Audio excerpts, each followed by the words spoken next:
अस्सलाम वालेकुम नाज़रीन, आऊं आहियां अनवर अली सोलंकी ऐं अवां ॾिसी रहिया आहियो सिंध शूज़ news TV.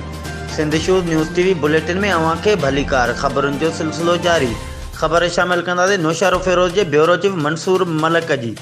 All Pakistan local government workers federation Sindh जे सॾ ते ज़िला नौशारो फिरोज़ जी बलदियाती मुलाज़िमनि पारां पगारूं ऑनलाइन ट्रेज़री न करणु, मरकज़ी अॻुवाण मोहम्मद अकरम राजपूत ख़िलाफ़ बिला जवाज़ कार्रवाई करणु ऐं ॿियनि जाइज़ मुतालबनि जे हल लाइ बलदिया यूनियन ऑफिस खां एहतिजाजी रैली कढी प्रेस क्लब आॾो एहतिजाजी मुज़ाहिरो कयो।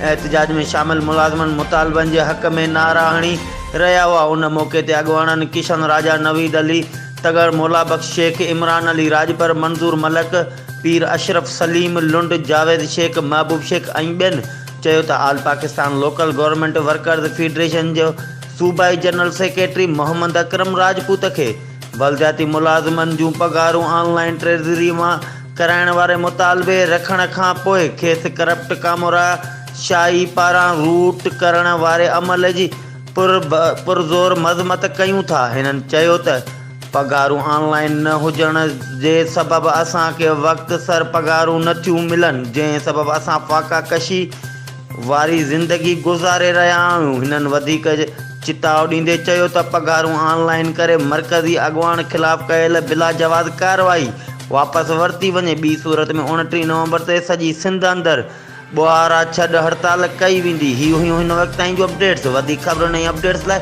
ॾिसंदा रहो सिंध शूज़ न्यूज़ टीवी।